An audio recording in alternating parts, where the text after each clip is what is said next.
Hello guys, welcome to my channel Mukesh learning mathematics में एक बार फिर से आपका स्वागत है। तो फ्रेंड्स, पहले जो आपने मेरी वीडियो देखी थी तो वो क्लास 10 का चैप्टर नंबर 3 जो है pair of linear equation two variable. तो वहाँ पे मैंने सिर्फ चैप्टर की इंट्रोडक्शन आपको दी थी।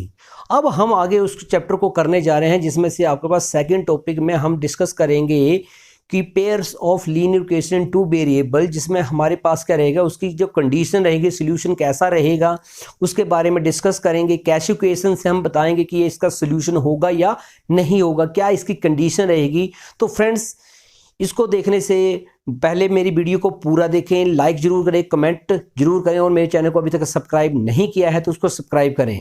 अब जो भी आगे डिस्कस हम चलते हैं बोर्ड के पास, वहाँ पे उसकी डिस्कस करते हैं। फ्रेंड्स, तो जो चैप्टर है मेरा class 10 chapter number 3 pair of linear equation in two variable.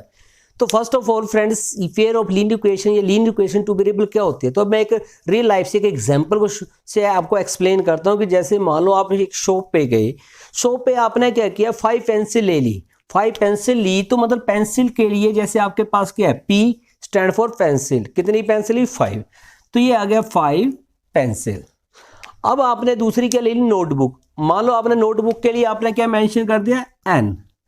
और 5 पेंसिल ली और आपने 2 नोटबुक ले ली, तो 2 नोटबुक दी। अब आपको ये पता है कि हमें ये नहीं पता कि कितने की एक बुक्स ली है।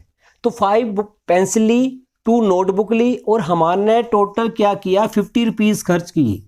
तो मतलब इन दोनों को मिलाकर जब ये जो क्वेश्चन थी हमारी रियल लाइफ से रिलेटेड क्वेश्चन है, जिसमें हमारे पास देखो 5 पेंसिल प्लस 2 नोटबुक की टोटल कॉस्ट कितनी थी, 50।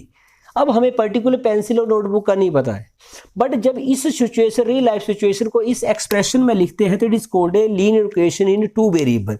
जैसे यहाँ पे आपको मेंशन है, ये P क्या आ गया वेरिएबल, N क्या आ गया वेरिएबल। तो जो चीज मिस है, तो सबसे पहले जो आपके पास आएगा ये लीनियर इक्वेशन है। अगर एक कंडीशन है, ये आ गया फर्स्ट कंडीशन। अब दूसरा फ्रेंड भी जाता है, मान लो उसने क्या किया, 3 पेंसिल ले ली और उसने क्या किया, 4 नोटबुक ले ली और उसने 100 रुपीज़ खर्च करी। तो ये सेकंड कंडीशन बन गई। तो ये रियल लाइफ से, इस रियल लाइफ से सिचुएशन को जब हम इस एक्सप्रेशन में लिखते हैं, it is called a linear equation in two variable. तो ये आपको सिंपल एग्जांपल से मैंने एक्सप्लेन करके ये बता दिया कि ऐसी पॉसिबिलिटी है। और मैक्सिमम टाइम हम क्या करते हैं, जैसे हमने पेंसिल से P को, तो हम क्या करेंगे, यहाँ X ले लेंगे, Y ले लेंगे, Z जो वेरिएबल है वो मैंने पिछली वीडियो में आपको पहले ही बता दिया है कि जिसको हम वेरिएबल लेंगे। तो वेरिएबल आपको क्या पता होता है, पीछे से जो भी अल्फाबेटिकली आते हैं वो सारे वेरिएबल आप इसको यूज कर सकते हैं। तो फ्रेंड्स, अब आपके पास linear equation in two variable की जनरल फॉर्म। तो जैसे आपके पास नेक्स्ट आ गया linear equation in two variable. अब फ्रेंड, यहां पे linear equation in two variable में क्लास 9 से, ये कहां से, क्लास 9 का 4th चैप्टर है। अब यहां से क्या मैं एक्सप्लेन कर रहा हूं कि जैसे इसकी जनरल फॉर्म, जैसे मैंने आपको बताया, तो जनरल फॉर्म में लिखेंगे तो ax plus by plus c equal to 0। It is called a linear equation in two variable. But इस अभी तक ये लीनियर इक्वेशन टू वेरिएबल के लिए कंडीशन होती है कि जब भी अगर ये 2 वेरिएबल है x एंड y, ये दोनों ही वेरिएबल x एंड y जो है, इनके जो कोफिशिएंट है, जैसे a कोफिशिएंट और दूसरा क्या है b, वो हमेशा एक साथ 0 नहीं होते हैं। जैसे कि अगर a है, अगर a 0 है तो b does not equal to 0। अगर इसमें से b 0 है तो a does not equal to 0। मतलब कहने का यह है कि दोनों एक साथ 0 नहीं होने चाहिए। और जैसे a का स्क्वायर किया एंड b का स्क्वायर किया, दोनों डज नॉट इक्वल टू 0। अब ये a and a, b, c belongs to real number. मतलब यहाँ पे a, b, c की जगह कोई भी वैल्यू हो सकती है रियल नंबर में। वो आपको पता है रियल नंबर का, मैंने पहले एक्सप्लेन करे, all the rational and irrational number. तो it is called a linear equation in two variable, जिसमें से आपके पास क्लास 9th में है, वो क्लास 10th में भी यही है। अब जब इसको graphically linear equation two variable को आप ग्राफिकली रिप्रेजेंट करेंगे, तो आपको पता है कि जब क्लास 9th में आप एक्सप्लेन करते थे तो क्या करते थे कि लीनियर इक्वेशन का ग्राफ हमेशा, जब भी आप ग्राफ पे वैल्यू प्लॉट करते थे तो लीनियर इक्वेशन का ग्राफ हमेशा एक स्ट्रेट लाइन बनती थी, चाहे वो इस साइड को बने चाहे ऐसे बने। तो एक लीनियर इक्वेशन की अगर इक्वेशन है तो एक स्ट्रेट लाइन बनेगी और एक सीधी स्ट्रेट लाइन आपको बनती जाएगी, तो it is called a linear equation in one variable, जो क्लास 9 से रिलेटेड है। अब इसी से रिलेटेड मैंने क्लास 10th में चलते हैं। अब क्लास 10th में जो हमारे चैप्टर का नाम है pairs of linear equation in two variable. अब क्लास 9th में क्या था, सिर्फ एक इक्वेशन थी। अब यहाँ पे पेयर्स का meaning, what is the meaning of pairs? तो पेयर्स का मीनिंग है कि at a time two equations, but दो कंडीशन, जैसे पीछे मैंने एग्जांपल दिया पेन सेट बुक्स का, तो दो कंडीशन होंगी, तो एक साथ दो इक्वेशन जब भी यूज होंगी तो it is called a pair of linear equation in two variable. अब जनरली हम उसके लिए, जैसे एग्जांपल के लिए हमने पहले भी बता दिया कि जैसे 2x + 5y = 3 या 2x + 7y = 10, तो दो इक्वेशन जब एट ए टाइम यूज होंगी तो इसका मतलब क्या होगा, pairs of linear equation in two variable. अब एग्जांपल के तौर पर ये मैंने बता दिया। अब आपके पास जनरली क्या आएगा, जब हम क्लास 10th में बात करेंगे तो पेयर्स ऑफ लीनियर इक्वेशन, तो उसकी हमें जर्नल फॉर्म हमें जरूर इंपॉर्टेंट है। तो सबसे पहले उसकी आती है जर्नल फॉर्म। अब जर्नल फॉर्म में क्या होगा कि जैसे a1x + b1y + c1 = 0 number 1 equation. तो फ्रेंड्स जब हमने जर्नल इसकी equation, linear equation class 9th में की, तो ax + by + c = क्या किया, 0। अब यहाँ पे दो इक्वेशन है, तो पहली इक्वेशन में हम क्या लगा देंगे, 1 1 1, मतलब रियल नंबरों के साथ क्या लगा देंगे, 1 1। तो ये हमारी फर्स्ट इक्वेशन आ गई। दूसरी इक्वेशन आ गई a2x + b2y + c2 = 0 number second equation. अब ये लीनियर इक्वेशन टू वेरिएबल तभी होगी जो लीनियर इक्वेशन वन वेरिएबल में, जैसे उसमें सिचुएशन बताई थी कि अगर एट ए टाइम ये जो आपके पास a1 a2 b1 b2 c1 c2 ये सारे ही क्या है, बिलोंग टू रियल नंबर। बताए सारे, यहाँ पे कोई भी वैल्यू हो सकती है। इस टाइम वेरिएबल क्या है, जब दो इक्वेशनें होंगी जिसमें जैसे आपके पास यहाँ पे x x y अगर सेम आता है, तब pairs of linear equation two variable आपके पास आती है। और ये सारे क्या है, इसके रियल नंबर। और इसमें क्या होता है कि एट ए टाइम, जैसे यहाँ पे आ गया a1 डज, अगर a1 की वैल्यू 0 है तो b1 does not equal to 0। अगर यहां से b1 0 है तो a1 does not equal to 0। या a2 को दूसरी बात कर ले, अगर a2 की वैल्यू 0 है तो b2 does not equal to 0। अगर b2 0 है तो इसका मतलब a2 does not equal to 0। कहने का मतलब ये जो रियल नंबर है, इसके जो वेरिएबल के कोफिशिएंट है, वो एट ए टाइम दोनों एक साथ 0 है। अगर एक 0 हो जाता, मान लो जैसे यहाँ पे 2x = 3 है, तो यहाँ पे y का वेरिएबल क्या 0 है। तो हम इसी लीनियर इक्वेशन को टू वेरिएबल में कैसे लिखते हैं, क्लास 9th में पढ़ा है आपने कि 2x + 0y = 3। तो यहाँ पे हमने बना दिया इसको, तो ये हम कर सकते हैं। बट अब दोनों अगर एट ए टाइम 0 हो जाएंगे तो वो पॉसिबिलिटी हमसे नहीं बनेगी। तो ये आपके पास आ गया। साथ में इसमें ये होता है कि a1 का स्क्वायर + b1 का square does not equal to 0 and a2 का स्क्वायर + b2 का square does not equal to 0। तो ये सारे आपके साथ एक साथ 0 नहीं होने चाहिए। तो ये हमारे पास लीनियर इक्वेशन जो है, ये टू वेरिएबल लीनियर इक्वेशंस है, पेयर्स ऑफ लीनियर इक्वेशन। ये आपके पास मैंने इसके बारे में डिस्कस किया। अब जब भी लीनियर इक्वेशन को आप ग्राफिकली, क्योंकि क्लास 10th में जो क्लास 10th का चैप्टर नंबर 3 है linear equation in two variable, वो उसमें दो मेथडों के ऊपर डिस्कस किया गया है। नंबर 1 जो आपका मेथड है उसको बोलते हैं ग्राफिकल मेथड। क्या बोलते हैं, graphical method. And second one बोलते हैं अलजेब्रिक मेथड। तो फ्रेंड्स अगर हमने अलजेब्रिक मेथड है तो फर्स्ट एक्सरसाइज 3.1 और 3.2 जो है exercise related to graphical method and next exercise related to algebraic method. तो फ्रेंड्स मेरे साथ बने रहना है आपको, क्योंकि मैं सीक्वेंस वाइज डाल रहा हूं, तो इसका मतलब ये है कि मैं अलजेब्रिक मेथड को बाद में डिस्कस करूंगा। तो मेरे साथ बने रहे, मेरे चैनल के साथ बने रहे। अभी हम फिलहाल किसको डिस्कस करेंगे, ग्राफिकल मेथड। तो फ्रेंड्स इसके साथ जैसे मैंने आपको बता दिया कि अब कौन सा मेथड हम डिस्कस कर रहे हैं, ग्राफिकली।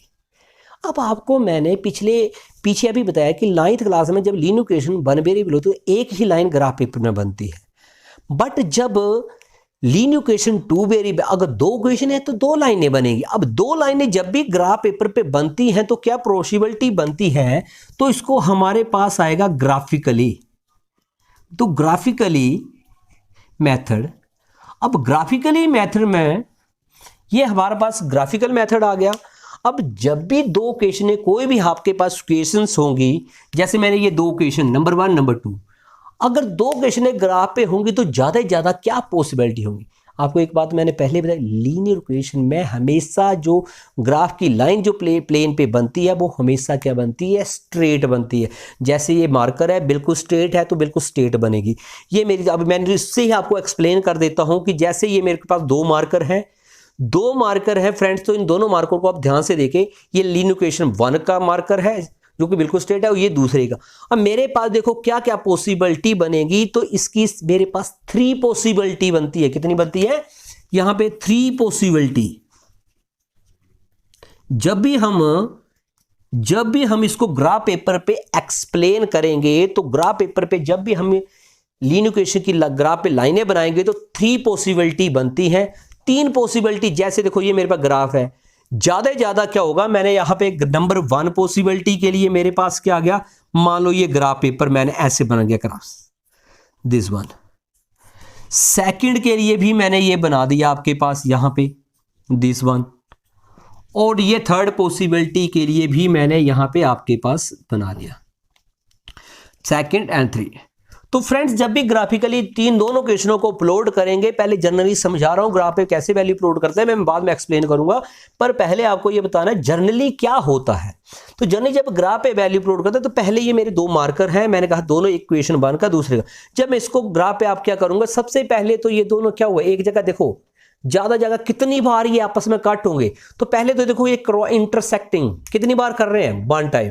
तो जब हम ग्राफ पेपर पे बनाएंगे, तो जैसे ये लाइन बनाई, तो देखो ये यहां पे जब पहली पॉसिबिलिटी ये बनती है, जब ये लाइनें, जो दोनों लाइनें आपस में इंटरसेक्ट करेंगी किसी intersecting at A line, intersecting line, तो पहली हमारी पॉसिबिलिटी क्या बनेगी, इंटरसेक्टिंग लाइन। और दूसरी पॉसिबिलिटी क्या बनेगी कि अगर एक कट कर रही है तो दूसरी क्या हुआ, जैसे फर्स्ट लाइन ये दोनों क्या आपस में कट नहीं, कट कब नहीं करती, जब लाइनें पैरेलल होती हैं।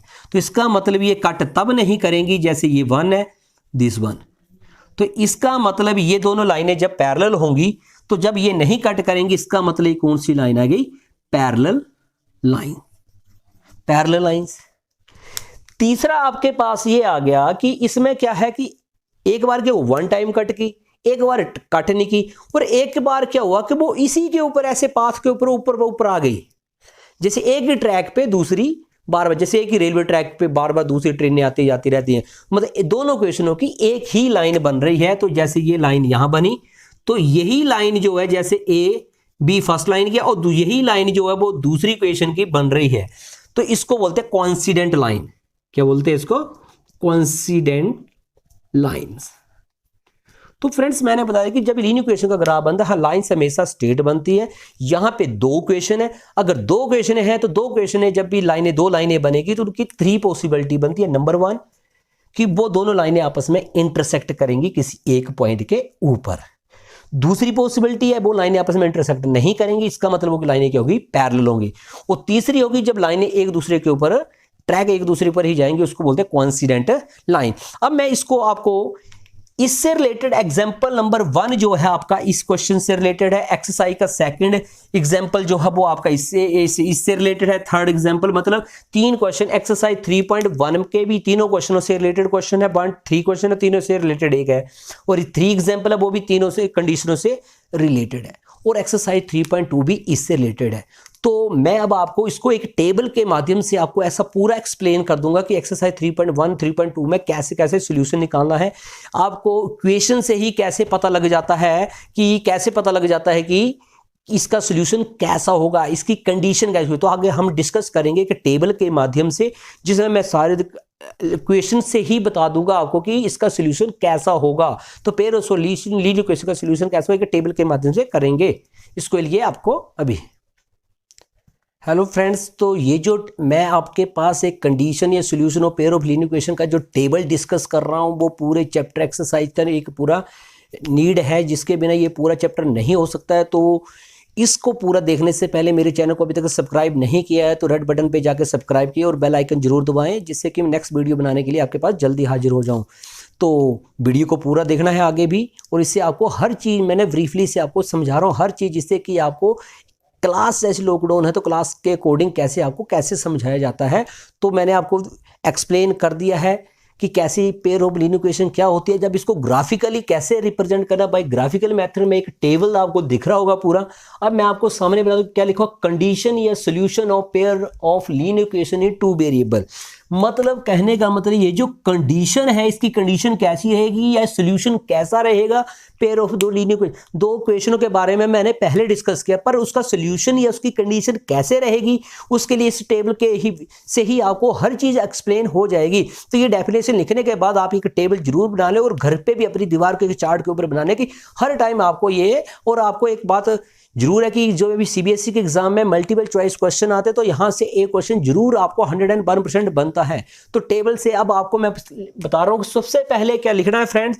सबसे पहले आप लिखेंगे right on the serial number, फिर लिखेंगे पेयर्स ऑफ लाइंस, फिर आएगा अलजेब्रिक कंडीशन। अलजेब्रिक कंडीशन कैसी रहेगी, फिर मैंने लिखा ग्राफिकली कंडीशन, फिर उसको ग्राफिकल कंडीशन में वो कैसा दिखेगा, फिर उसका सोल्यूशन कैसा रहेगा, फिर ऑन द ग्राफ पेपर या ऑन द प्लेन के ऊपर या कार्टेशियन प्लेन के ऊपर कैसा उसका ग्राफ होगा वो भी उसमें एक्सप्लेन कर बता रहा हूं, और उसका सोल्यूशन कैसा होगा, कंसिस्टेंट होगा या इनकंसिस्टेंट होगा।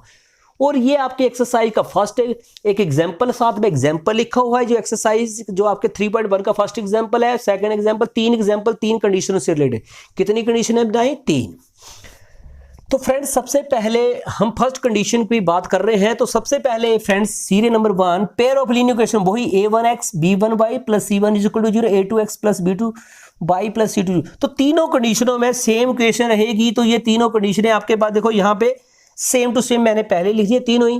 पर सबसे पहले फ्रेंड्स क्या करना है आपने, जब भी आपने, इसका मतलब ये है कि जो भी अगर स्टेटमेंट का क्वेश्चन आता है तो read the statement very carefully और उसको लीनियर इक्वेशन को एक्सप्रेशन को आपने इक्वेशन बनानी है। और या आपके पास दो क्वेश्चन पहले दी हुई तो राइट ऑन, जैसे मैंने ये क्वेश्चन लिख लिया वैसे इसका कहने का मतलब है कि आपने इन क्वेश्चनों को ऐसे लिखना है। फिर आपने क्या करना होता है, जब भी आपके पास क्वेश्चन है तो इसके कोफिशिएंटों की बात करेंगे। किसकी बात करेंगे, कोफिशिएंट की। तो पहले फ्रेंड्स बात कर रहे हैं, अगर हम a1/a2 फर्स्ट क्वेश्चन और सेकंड, ये हमारी फर्स्ट क्वेश्चन है और ये क्या है, सेकंड। अगर हम a1/a2 करें और उसके बाद क्या करें, b1/b2, क्या किया हमने, a1 से a2 को डिवाइड कर दिया कोफिशिएंट से, और b1 से किसको डिवाइड कर दिया, b2 को। और हमने जब डिवाइड किया और वो इक्वल टू नहीं आया, मतलब क्या आया, डज नॉट इक्वल टू। अगर डज नॉट इक्वल टू आता है मतलब दोनों कंडीशनें इक्वल नहीं होती है, तो उसमें ग्राफिकल कंडीशन क्या होता है, उसमें दोनों इक्वेशनों की लाइनें क्या बनती है, इंटरसेक्टिंग लाइन। क्या बनती है, इंटरसेक्टिंग। देखो बिना ग्राफ में प्लॉट करने से ही आपको पता लग जा रहा है कि कैसी लाइंस बनेगी। जब ऐसे करेंगे तो इसका मतलब ये बनेगी इंटरसेक्टिंग लाइन। और जब इंटरसेक्टिंग लाइन बनेगी तो उसका सोल्यूशन कैसा होगा, तो अगर इंटरसेक्टिंग लाइन, जैसे दो लाइनें इंटरसेक्ट कर रही है तो एक ही पॉइंट पर, उसका मतलब होगा या तो यूनिक सोल्यूशन होगा या उसको क्या बोलेंगे, वन सोल्यूशन। तो इसमें हम लिखेंगे यूनिक सोल्यूशन, या इसको हम वन सोल्यूशन भी कह देते हैं। और मैक्सिमम टाइम यही कंडीशन आती है, क्योंकि जब भी आपके दो कंडीशनें दी होगी, दो कंडीशनों के बारे में, तो मैक्सिमम टाइम यही कंडीशन आपके पास फॉलो होती है। ऑन द ग्राफ पेपर, अब ग्राफ पेपर में मैंने पहले ही बता दिया कि ये आपके पास एक कार्टेशियन प्लेन ऐसे बना होगा, तो उसमें दो लाइनें बनेंगी, एक ऐसे और एक फर्स्ट लाइन और दूसरी ऐसे। और दोनों लाइनें जहां पे इस वन पॉइंट पे कट करेगी उसको बोलेंगे यूनिक सोल्यूशन, या इसको वन सोल्यूशन बोलेंगे। और जब भी फ्रेंड्स इसमें से अब आपके पास वन सोल्यूशन है, देखो क्या गया, डज नॉट इक्वल टू होगा तो हम बोलेंगे इंटरसेक्टिंग लाइन है। जैसे एक्सरसाइज 3 में पूछे लाइन कैसी है, इंटरसेक्टिंग है, यूनिक, पैरेलल है, कॉन्सोनेंट है। तो अपने जब ऐसे आया फर्स्ट करने से इंटरसेक्टिंग लाइन आ गई, सोल्यूशन कैसा हो, यूनिक सोल्यूशन हो गया और वन सोल्यूशन। और ग्राफ ऐसे बनेगा, उसका ग्राफ भी पता क्लियर हो रहा है कि ग्राफ क्या होगा, एक जगह कट होगा। अब इसका सॉल्यूशन कंसिस्टेंट है या नहीं, तो मतलब जहां पे लाइनें आपस में कट करते हैं इसका मतलब ये हमें सॉल्यूशन मिल रहा है। अगर कट नहीं करती तो सॉल्यूशन नहीं मिल रहा है, पर यहां लाइन कट कर रही है तो क्या हमें क्या मिल रहा है? सॉल्यूशन। और जब हमें सॉल्यूशन मिलता है तो इसको बोलते हैं कंसिस्टेंस। क्या बोलते हैं? तो इसका मतलब जब हमें सॉल्यूशन मिल गया तो यहां पे हम लिखेंगे कंसिस्टेंट। क्या बोलेंगे? कंसिस्टेंट। तो इसका मतलब ये क्या है? कंसिस्टेंट। जैसे एक्सरसाइज का नेक्स्ट क्वेश्चन है कि ये कंसिस्टेंट है या इनकंसिस्टेंट, तो जब आपके पास न्यू सॉल्यूशन निकलता है ग्राफ ऐसा तो आपको बोलेंगे कंसिस्टेंट। और उसके अगला एक्सरसाइज का क्वेश्चन है, उसने बोला कि अगर ये कंसिस्टेंट है तो ग्राफ पे प्लॉट करो। तो ग्राफ पे प्लॉट करना आपको नेक्स्ट वीडियो में जरूर बताऊंगा। अब मैं एक एग्जांपल इसका यूज किया, मैं एग्जांपल से थोड़ा एक्सप्लेन करता हूं। जैसे इसमें लिखा x - 2y = 0 and 3x + 4y = 0। तो यहां देखो फ्रेंड्स, a1 क्या है? मैं यहां पर a1 आपके पास क्या है? 1, और b2 क्या है? a2 क्या है आपके पास? 3, और सेकंड क्या है आपके पास? -2/4। मतलब यहां से आपके पास है -2/4। अगर इसको कट कर दें तो -1/2 आ गया। तो ये 1/3 आ रहा है, ये क्या रहा है? -1/2। तो ये क्या? डज नॉट इक्वल टू है। अगर ये डज नॉट इक्वल टू है तो क्या है? इंटरसेक्टिंग लाइंस है। और इसका सोल्यूशन कैसा होगा? यूनिक सोल्यूशन या वन सोल्यूशन होगा, या ग्राफ इसका ऐसे बनेगा और सोल्यूशन क्या बोलेंगे? उसको बोलेंगे कंसिस्टेंट। तो फ्रेंड्स, मेरी फर्स्ट कंडीशन आपको क्लियर होगी। अब इसके साथ चलते हैं सेकंड कंडीशन पे। सेकंड कंडीशन में क्या रहेगा आपके पास? सेकंड कंडीशन में जैसे भी आप करेंगे, अब इसमें अगर मान लो C1 C2 करते तो वो भी क्या होगा? Does not equal to. पर मैक्सिमम फर्स्ट कंडीशन से क्लियर हो जाता है। सेकंड कंडीशन में चलते। अब क्या हुआ? A1/A2 B1/B2, मतलब पहला ही क्या आ गया? अगर पहला डज नॉट इक्वल टू आता है तो आपको पहले से क्लियर हो गया इंटरसेक्टिंग लाइन है। अगर पहला इक्वल टू आता तो आगे आप गए तो आगे क्या? Equal to C1/C2। मतलब ये तीनों ही आपस में क्या आ गए? Equal to. अगर ये इक्वल टू आए तो इसका मतलब दोनों ही इक्वेशंस आपके पास क्या है? सेम है। जैसे यहां से मैंने एग्जांपल को भी साथ में एक्सप्लेन कर देता हूं अभी थोड़ा सा आपके पास। जैसे वहां लिखा है 2x + 3y - 9, 4x + 6y - 18। तो जैसे पहले किया मैंने 2/4, तो फ्रेंड्स इसका मेरे पास क्या बन गया? 1/2 कोमल लगा के B1/B2 3/6। इसको भी कट किया, क्या है? 1/2। And next time C -9/- 18। तो ये भी मेरे पास 1/2। अब ये देखो 1/2 तीनों ही क्या आ गए मेरे पास? Equal to. क्वेश्चन कैसे करना है वो मैं एक्सप्लेन बाद में करता हूं। पहले आपको यहां से क्लियर हो गया कि ये तीनों ही A1/A2 B1/B2 C1/C2 क्या गया? इक्वल टू है। अगर ये इक्वल टू आते तो हमारे पास जो सोल्यूशन होगा उसको बोलेंगे कोइंसिडेंट लाइन। कैसी लाइन बनेगी? यह लाइन कैसी बताई? Intersecting line. और यहां पे कौन सी line? Coincident line. Coincident lines. अब ये कोइंसिडेंट लाइन कैसी होती है? और कोइंसिडेंट लाइन का जो मैं ग्राफ पे अभी यहां ग्राफ पे एक्सप्लेन कर रहा हूं कि ये ग्राफ है। कोइंसिडेंट लाइन का मतलब ये है कि एक ही लाइन के ऊपर दूसरी लाइन, जैसे यहां ऊपर वाली लाइन है, जैसे पहले ऊपर ये A1x + B1y + C1 = 0, और इसी लाइन का दूसरी बनेगी A2x + B2y + C2 = 0। और यहां पे फर्स्ट लाइन अलग से है और यहां थी अलग, और यहां पे एक दोनों लाइनें एक ही लाइन है। मतलब इसका मतलब अगर आपके पास ये दोनों इक्वल होते हैं और कोइंसिडेंट लाइन आती है और ग्राफ पे एक ही लाइन बनती है तो हमारे पास कितने सॉल्यूशन है? तो सॉल्यूशन मैंने कहा कि लाइन कितनी बार कट रहे, तो यहां तो लाइन के ऊपर ही लाइन जा रही है। तो इसका मतलब क्या है? हमारे पास अनगिनत सॉल्यूशन निकले, इनफाइनाइट मैनी सॉल्यूशन। तो इसमें का मतलब यहां हमारे पास क्या है? इनफाइनाइट या सीधा करेंगे मैनी सॉल्यूशन। कितने सॉल्यूशन मिल रहे हैं हमें? अनगिनत सॉल्यूशन है। कि जब आपके पास ऐसी कंडीशन आएगी तो आप बोलेंगे आपके हमारे कैसी लाइन में? Coincident line. सॉल्यूशन कितने निकलेंगे? इनफाइनाइट मैनी सॉल्यूशन निकले। ग्राफ पे कितनी लाइन बन गई? ओनली दोनों लाइनों की एक लाइन बनी। बट हमारे पास सॉल्यूशन कैसा होगा? कंसिस्टेंट या इनकंसिस्टेंट? हमें सॉल्यूशन मिल रहा है ना, चाहे एक मिला चाहे ज्यादा मिल रहा है तो सॉल्यूशन मिल रहा है। सॉल्यूशन मिल रहा है तो इसका मतलब ये भी क्या है? कंसिस्टेंट। ये भी क्या गया? कंसिस्टेंट। तो क्लियर हो गया कि ये दो कंडीशनें थी फ्रेंड्स, फर्स्ट एंड सेकंड, जो आपके पास कंसिस्टेंट सॉल्यूशन से यहां पे मैंने आपको एक्सप्लेन की first condition and this one the second. अब मैं लास्ट क्वेश्चन को आपको डिस्कस करने जा रहा हूं जिसमें से आपके पास क्या है कि A1/A2। तो क्या करेंगे इसमें? आपके पास A1/A2 B1/B2। अब पहला इक्वल टू आया और तीसरा क्या आ गया? Does not equal to. मतलब जैसे एग्जाम्पल है x plus 2y -4 equal to 0, 2x plus 4y -12। मैं एग्जाम्पल के लिए आपको बताता हूँ, जैसे पहला किया तो क्या है 1/2, ठीक है। सेकंड में क्या है आपके पास 2/4, इसको कट किया तो क्या है 1/2। और तीसरा मेरे पास था -4y -12, तो इसका 1/2 आया पहला, दूसरा 1/2 इक्वल, और तीसरा मेरे पास 1/3, मतलब क्या है इक्वल। फर्स्ट कंडीशन जो है इक्वल आ रही है, दूसरी क्या है इक्वल, मतलब क्या हो रहा है मिक्स। पहले में डज नॉट इक्वल टू है सभी में, दूसरे में इक्वल टू है, और तीसरे में क्या है पहला इक्वल टू है, दूसरा क्या है डज नॉट इक्वल। अगर जब ऐसा आएगा तो लाइन कैसी होंगी, पहले में इंटरसेक्टिंग हुई, दूसरे में कॉन्सिडेंट हुई, इसमें क्या होगी पैरेलल लाइंस। कैसी लाइन होगी पैरेलल। और जब पैरेलल लाइन होंगी, अब आपको पता दो पैरेलल लाइन है, दोनों आपस में कभी इंटरसेक्ट नहीं करेंगे। अगर इंटरसेक्ट नहीं करेंगे तो हमें सॉल्यूशन कितने मिलेंगे, कोई सॉल्यूशन नहीं मिलेगा। तो उसका मतलब इसको बोलेंगे नो सॉल्यूशन। तो इस कंडीशन में हमें कोई भी सॉल्यूशन नहीं मिलेगा। पर ग्राफ पेपर पे वो हमारी लाइन कैसी रहेगी, वो ग्राफ पेपर पे हमारी लाइन जो है वो ऐसे करके जब ड्रॉ करेंगे तो ये लाइन हमारे पास ऐसे करके दो पैरेलल लाइन बनेगी।